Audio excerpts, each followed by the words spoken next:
தமிழகம் எங்கும் Max Gold cash for your gold. Max Gold நீங்க தங்க மட்டும் இல்லைங்க, பிளாட்டினம், டைமண்ட், சில்வர், ரூபினி எதை வேணாலும் விற்கலாம். உங்களுக்கான பணம் ரொக்கமா கையிலயோ இல்லைன்னா பேங்க் அக்கௌண்ட்லயோ உடனடியாக செலுத்திடுவாங்க.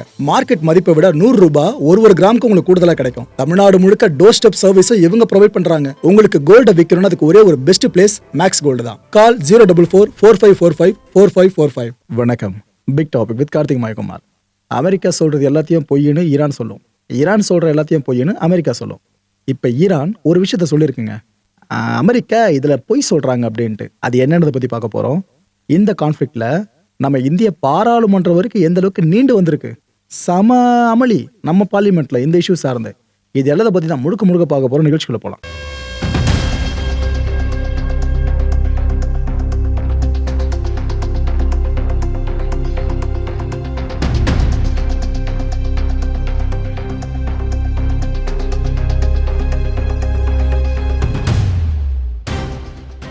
யூஎஸ் செக்ரட்டரி ஆஃப் வார் அப்படின்னு தான் சொல்லணும், டிஃபென்ஸ்னு சொல்ல முடியாது, வாரம் தான் சொல்லணும்.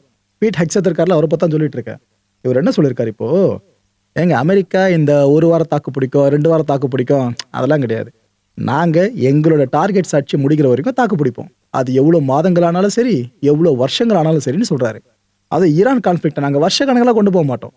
எங்கள் அதிபர் சொன்னார்ல ஒரு 4 வாரங்களுக்குள்ள அப்படின்ட்டு, அதுக்கப்புறம் மிஞ்சி அப்படி இப்படி போனாக்கா ஒரு 1-2 வாரம் எக்ஸ்ட்ரா மாறும், அவ்வளோதான்.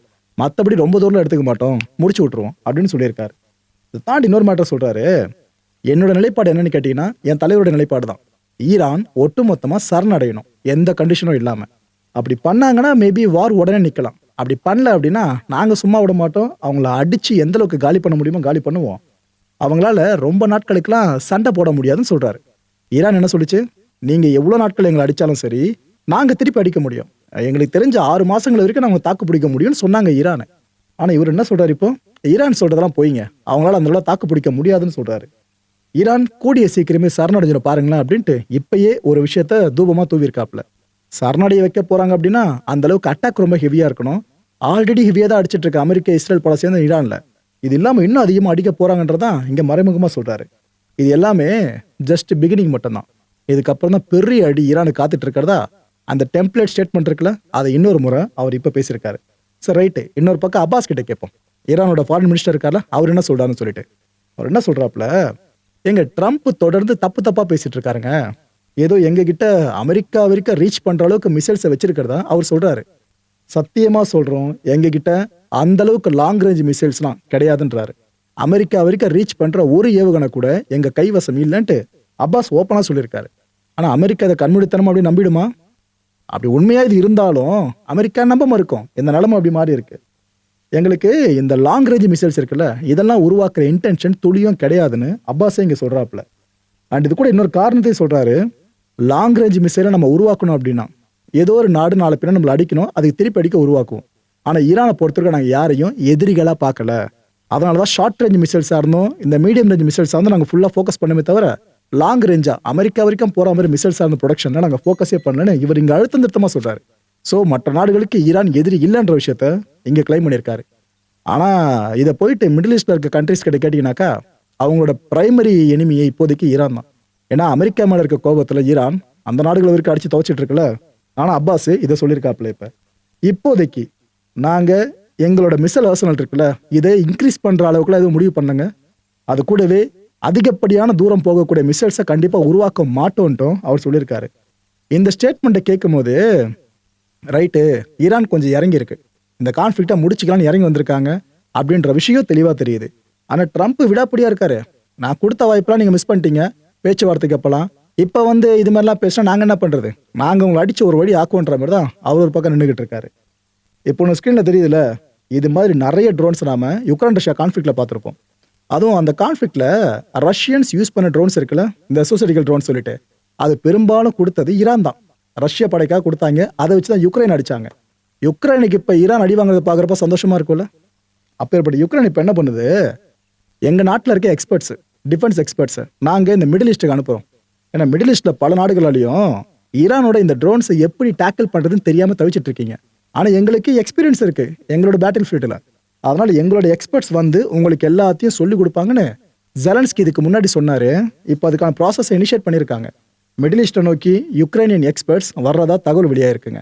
இந்த கான்ஃப்ளிக்ட் இந்த ரீஜனுக்குள்ளே முடியும்னு பார்த்தா எங்கெங்க போயிட்டு இருக்கு பார்த்தீங்களா? G7 நாடுகள் இருக்குல்ல, அந்த நாடுகள் இப்போ ஒரு முக்கியமான கன்சிடரேஷன்ல இருக்கு. அது என்ன தெரியுமா? உலகம் முழுக்க இந்த கான்ஃப்ளிக்டில் ஆயில் பிரைஸ் உச்சத்துக்கு போயிட்டு இருக்குல்ல, இதை நம்ம இப்படியே விட்டனாக்கா வேலைக்கு ஆகாது. இதை நாம கொஞ்சமாச்சு தடுக்கிறதுக்காக நம்மளால முடிஞ்ச ஒரு விஷயமா ஒன்று பண்ணுவோம். நம்ம G7 நாடுகள் கிட்ட இருக்க இந்த ஆயில் இருக்குல்ல, இதை நம்ம முடிஞ்ச வரைக்கும் சர்வதேச மார்க்கெட்டுக்கு கொண்டு போவோமே இப்போதைக்கு இந்த டென்ஷனான சுச்சுவேஷன்ல. ஸோ கிட்டத்தட்ட அவங்க கிட்ட இருக்கிறதுல 30% ஆயிலை இன்டர்நேஷனல் மார்க்கெட்டுக்கு கொண்டு வரலான்ற மாதிரி அவங்க முடிவு பண்ணியிருக்காங்களாம். யாரு? G7 நாடுகள். ஆக்சுவலாக இது இன்னொரு விஷயம் புரியுதா? இவங்க இன்னும் இதுக்காக குறைச்சலாம் கொடுக்க போகிறதில்ல, விலையை கொஞ்சம் ஏற்றி தான் கொடுப்பாங்க. ஸோ ஏற்கனவே இருந்த ஒரு கான்ட்ரிபியூட்டரை தூக்கிட்டு இவங்க அந்த இடத்துல உள்ள ட்ரேடுக்கு வர மாதிரி தான் இருக்கு. இப்படி தான் நம்ம புரிஞ்சுக்கணும். அவ்வளோ நல்ல எண்ணத்தெல்லாம் இந்த இடத்துல கொண்டு வந்து கொடுக்க மாட்டாங்க. அதுவும் G7 கண்ட்ரிஸ். அதை பற்றி நான் சொல்லி தெரியும் உங்களுக்கு. ஸோ ஆனால் காரணம் என்ன சொல்லியிருக்காங்க? இல்லைப்பா, ஆயில் ப்ரைஸ் அதிகமாகுதுப்பா, அதனால எல்லாருக்கும் கஷ்டம் வரும், அதனால நாங்கள் இதை பண்ணுறோன்ற மாதிரி அவங்க இப்போ சப்பக்கட்டு கட்டுறாங்க. இன்னொரு மேட்டர் தெரியுமா? G7 இந்த ஒரு நியூஸை வெளியிட்டதுமே அடுத்த 2 மணி நேரத்திலேயே இந்த க்ரூட் ஆயில் பிரைஸ் கீழே வந்துருச்சு. இந்த மேஜிக்கும் நடந்திருக்கு. கிட்டத்தட்ட பேரலுக்கு $15 வரைக்கும் அது கீழே வந்திருக்குங்க. சரி, ஓகே ப்ரோ, கீழே வருது நல்ல விஷயம் கேட்டீங்கன்னா சந்தோஷமா சிரிக்க விட மாட்டாங்க. இந்த கான்டென்ட்டை ரிசர்ச் பண்ணிட்டு இப்போ ஷூட் பண்றோம்ல, இந்த நேரத்தில் திருப்பி $10 மேலே போயிடுச்சு. இப்படி ஏறி இறங்கி க்ரூட் ஆயிலோட பிரைஸ் ஒரு ஸ்டெபிலிட்டி இல்லாமல் இன்டர்நேஷனல் மார்க்கெட்டில் ஒரு மாதிரி போய்கிட்டு இருக்கு. இந்த தாக்கம் இருக்குல்ல, இந்த ஈரான் கான்ஃப்ளிக்டோட தாக்கம் இந்தியாவில் எதிரொலிக்கும் நம்ம பல வீடியோஸில் பேசிட்டு இருக்கோம்ல. இப்போ எந்த அளவுக்கு போயிருக்குன்னா, சமீபத்தில் இந்த சமையல் எரிவாயுக்கான அந்த சிலிண்டருக்கான விலை ஏற்றினாங்களே, ஏற்றினதை முன்னிட்டு கம்யூனிஸ்ட் தோழர்கள்லாம் போராட்டத்தில் ஈடுபட ஆரம்பிச்சிட்டாங்க. எங்கேயோ நடக்கிறது இல்லை, நம்ம சென்னையில் இந்த போராட்டம் நடந்திருக்கு. இந்த போராட்டத்தில் கலந்துக்கிட்டவங்களாம் கேட்குற ஒரே ஒரு விஷயம், ஏங்க என்னங்க திடுதிப்புன்னு சிலிண்டர் விலை இவ்வளோ ஏற்றி வச்சிருக்கீங்க, நடுத்தர மக்கள் என்னதான் பண்ணுறது, ஏழை எளிய மக்கள்லாம் ஒழுங்காக அதை குறைங்க, இந்த கான்ஃப்ளிக்டில் காரணம் வச்சு நீங்கள் ஏற்றினீங்கன்னா சரியாவது அது இதுன்ட்டு இவங்க ஒரு பக்கம் பேச ஆரம்பிச்சிட்டாங்க. இன்னொரு பக்கம் நம்ம மத்திய அரசுக்கு செம ப்ரெஷர். ஒரு பக்கம் இந்தியாவில் போராட்டங்கள் வெடிக்க ஆரம்பிச்சிருச்சா, இது இன்னும் ஈரான் கான்ஃப்ளிக்ட் பெருசாக வேலை எல்லாத்துக்கும் ஏற இன்னும் இது போல போராட்டங்கள் அதிகமாக ஆரம்பிச்சிடும். இது நம்ம மத்திய அரசுக்கு உண்மையிலேயே பெரிய தலைவலிங்க. அந்த தலைவலியோட ஆரம்ப புள்ளியை இப்போ காட்டவா? நம்ம பார்லிமெண்ட் சார்ந்து மத்திய வெளியுறவுத்துறை அமைச்சர் ஜெய்சங்கர் அவர்கள் எழுந்து நின்று பார்லிமெண்ட்ல பேச ஆரம்பிச்சாரு. அதாவது இந்த இஷ்யூவில் இந்தியா சார்ந்து என்னன்றதை தெளிவாக சொல்ல ஆரம்பிச்சாரு. ஆனால் எதிர்கட்சி எம்பிஸ்லாம் சேர்ந்து கூச்சல் குழப்பத்தை ஏற்படுத்தி ஒரு மாதிரி ஆயிடுச்சு அவையை. இன்ஃபேக்ட் அவர் பேசினது பெருசாக கேட்க முடியல, அந்த அளவுக்கு ஷவுட்டிங். அவர் பேசி முடிக்கிற வரைக்கும் அப்படிதான் இருந்துச்சு அவையை முழுக்கவே. அதையும் தாண்டி நம்ம உற்று கேட்டாதான் அவர் சொல்ல வரதே புரியுது. என்னென்ன சொல்றாரு? இந்தியாவோட ஸ்டாண்ட் என்னன்னு பார்த்தீங்கன்னா, மிடில் ஈஸ்ட் டென்ஷன் இருக்குல்ல, அதை டீஎஸ்கலேட் பண்ணுறது மட்டும் தான் நம்மளோட ஸ்டாண்டாக இருக்குது. நம்ம அந்த பக்கமோ இல்லை இந்த பக்கமோ இல்லை, நம்மளோட ஸ்டாண்ட் ஏதோ தான் இருக்குது. கிட்டத்தட்ட 1 கோடி இந்தியர்கள் அந்த ரீஜன் முழுக்க வசிச்சுட்டு இருக்காங்க. 1 கோடி பேராங்க இந்தியன்ஸ் அங்கே வசிக்கிறவங்க. இதில் அவங்களோட பாதுகாப்பையும் நம்ம உறுதிப்படுத்தணும். அப்புறம் நம்ம நாட்டுக்கான ஃபியூவல் செக்யூரிட்டி இருக்குல்ல, ஃபியூவல் செக்யூரிட்டினா குழம்பிடாதீங்க. நாளை பின்ன கான்ஃப்ளிக்ட் பெருசாச்சுன்னா நம்மளுக்கு என்ன வராமல் போயிடுச்சுன்னா இங்கே நாம கஷ்டப்படுவோம்ல. 1 லிட்டர் பெட்ரோலை 110 ரூபா கொடுத்து நீங்கள் வாங்குறீங்க அப்படின்னா, உதாரணத்துக்கு சொல்கிறேன், நாலு பின்ன 200 ரூபா கொடுத்து வாங்கன்னு சொன்னா அது நம்மளுக்கு எவ்வளோ பெரிய செலவாக இருக்கும். இந்த விஷயத்தை வச்சு தான் சொல்றாரு, ஃபியூல் செக்யூரிட்டியை நாம இப்போ ஃபோக்கஸ் பண்ணணும். பிரதமர் மோடி அவர்களும் அப்புறம் இந்த பெட்ரோலியம் சம்பந்தமான மினிஸ்டர்ஸும் ஃபுல்லாக இதில் கீனாக வாட்ச் பண்ணிட்டு இருக்காங்க. கண்டிப்பாக இந்திய மக்களை கஷ்டப்பட விட மாட்டோன்ற மாதிரி அவர் பேசினாரு. ஆனால் எதிர்கட்சி எம்பிஸ்லாம் இதை காது கொடுத்து கேட்குற மாதிரியே இல்லை.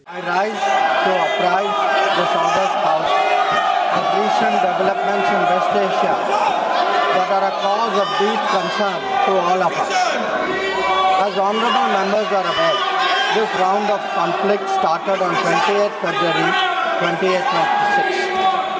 It has witnessed not only fighting between Israel and the United States on one side and Iran on the other, but also attacks on a number of Gulf states. There have been numerous casualties, including at the leadership level in Iran, as well as destruction of infrastructure in the region. At the very outset, government had issued a statement on 28th February expressing its deep concern and urging all sides to exercise restraint, avoid escalation and prioritize the safety of civilians. We believe and we continue to believe that dialogue and diplomacy should be pursued to de-escalate tensions and address underlying issues. It is also imperative that the sovereignty and territorial integrity of all states in the region be respected. Chairman Sir, given the gravity of the situation, the Cabinet Committee on Security CCS met on 1 March under the chairmanship of the Honorable Prime Minister. It was briefed on the airstrikes in Iran and the subsequent attacks in several Gulf countries. The CCS was concerned over the safety and security of the Indian community in the region. It also focused on the implications for regional security and for economic and commercial activities. The committee was apprised of difficulties faced by Indian travelers transiting the region and by students appearing for scheduled examinations in this country. It directed all concerned ministries and departments to take appropriate measures to respond to these problems. Honorable Prime Minister continues to closely monitor developments, emerging developments, and relevant ministries are coordinating to ensure effective responses. Bahrain எனக்கு தெரிஞ்சு இப்போதைக்கு ஈரானால பெருசா அடி வாங்கிட்டு இருக்க தரப்புன்னு பார்த்தீங்கன்னா Bahrain தான் சொல்லுவேன். அதுங்க அந்த நாட்டோட பிக்கஸ்ட் ஆயில் கம்பெனி ஒன்று இருக்கு பார்த்தீங்களா, பேப்கோ, BAPCO. இந்த பேப்கோ வரைக்குமே ஈரான் ஒரு வழி ஆக்கியிருக்கு, அது வரைக்கும் அடிச்சிருக்காங்க. அதுக்கப்புறம் இந்த பேப்கோ கம்பெனியே ஒரு விஷயத்தை அனௌன்ஸ் பண்ணிட்டாங்க, இல்லைங்க நாங்கள் ஆயில் சப்ளையை என்டையராக நாங்கள் முடிச்சுக்கிறோம், இப்போதைக்கு வேணாம், நாங்கள் ஸ்டாப் பண்ணிடுவோம்ட்டாங்க. அந்தளவுக்கு பெரிய முடிவு எடுத்துட்டாங்க. ஏற்கனவே உலகம் முழுக்க ஆயில் சப்ளை நில குலைஞ்சு போயிருக்கு. இந்த ஸ்ட்ரைட் ஆஃப் ஹார்மூஸை பேஸ் பண்ணி வர பயங்கரமாக நில குலைஞ்சிருச்சு. இது பத்தாதுன்னு பேப்கோ வர இந்த அனௌன்ஸ்மெண்ட் விட்டுருக்காங்களா, இதுக்கப்புறம் என்ன வேலை எப்படி எகிற போதோ.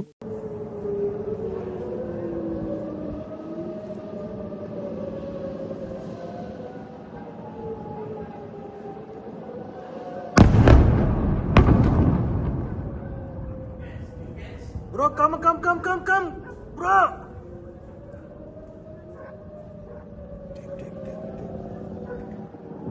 Do lunch. My God.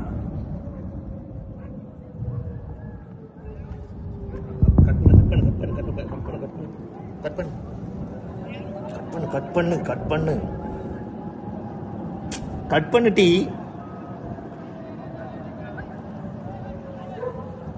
Bro, there one more.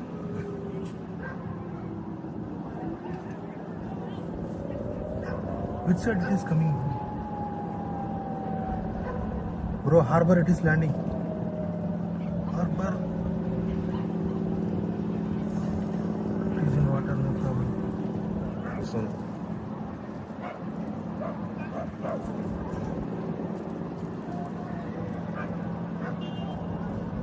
My God.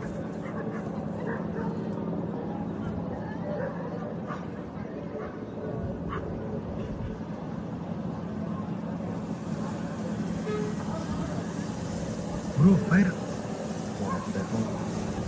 That one arm.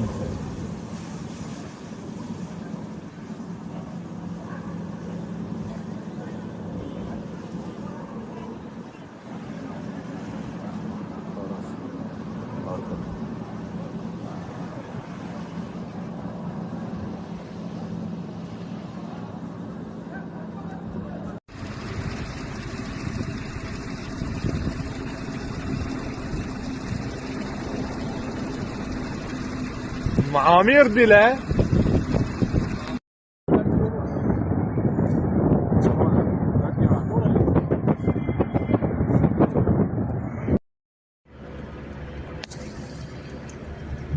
Babko. Now. Donald Trump இது வரைக்கும் பண்ணது யாருன்னு தாங்க முடியல. இதுக்கப்புறம் வர ஒன்று பண்ண போறாராம். அவர் இப்போ சொல்லியிருக்காரு அதையே. அவரோட அடுத்த டார்கெட்டு கியூபாவாமா. நம்ம இதை சில மாதங்களுக்கு முன்னாடியே சொல்லியிருந்தோம். அவர் இந்த கான்ஃப்ளிக்ட்ல இங்கே ஓப்பன் அப் பண்ணிட்டாரு. என்னோட அடுத்த டார்கெட் கியூபா தான். கியூபா இப்போ ஒரு இறுதி காலத்தில் வாழ்ந்துகிட்டு இருக்கு அப்படின்றாரு. மோசமான ஆட்சியின் கீழ் இறுதி காலமா அவரோட டேர்ம் படி சொல்றதா இருந்தா. அங்கே ஒரு பெரிய மாற்றம் கூடிய சீக்கிரமா வரப்போது பாருங்க. கியூபா பார்த்தீங்கன்னா பெருசாக காசு இல்லை அவங்க கையில், பெருசாக ஃபியூயல் கிடையாது. இப்படி ஒன்றுமே இல்லாமல் அந்த நாட்டை வச்சு என்ன பண்ண போகிறாங்க?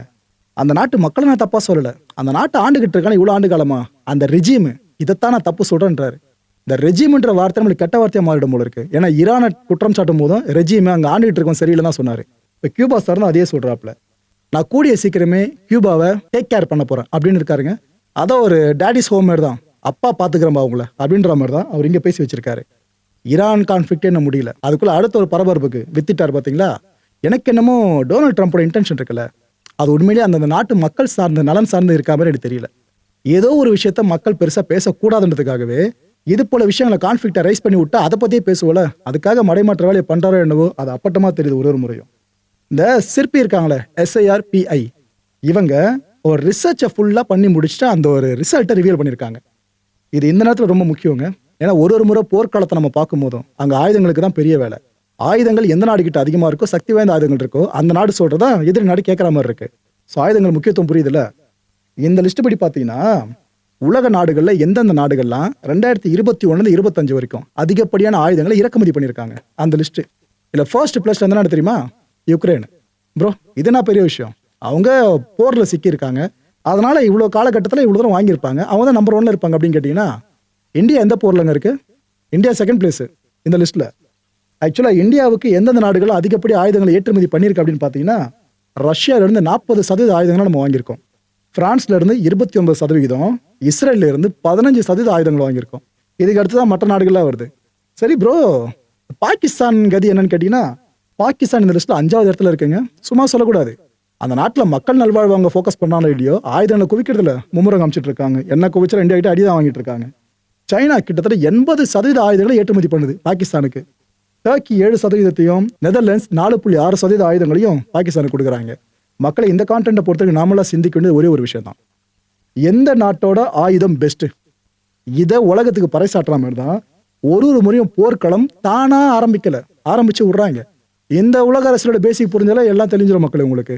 இப்போ ஏதாவது ஒரு நாட்டோட ஏர் டிஃபென்ஸை இன்னொரு நாட்டோட ஒரு ஏவுகணை அடிச்சு காலி பண்ணிடுச்சுன்னா, அந்த நாடு இது வரைக்கும் ஏர் டிஃபென்ஸை வித்துருக்கோம் பார்த்தீங்களா, அவங்க டவுட்ஃபுல்லாக பார்ப்பாங்க. அந்த ஏர் டிஃபென்ஸ் பெருசாக சேல் ஆகாது.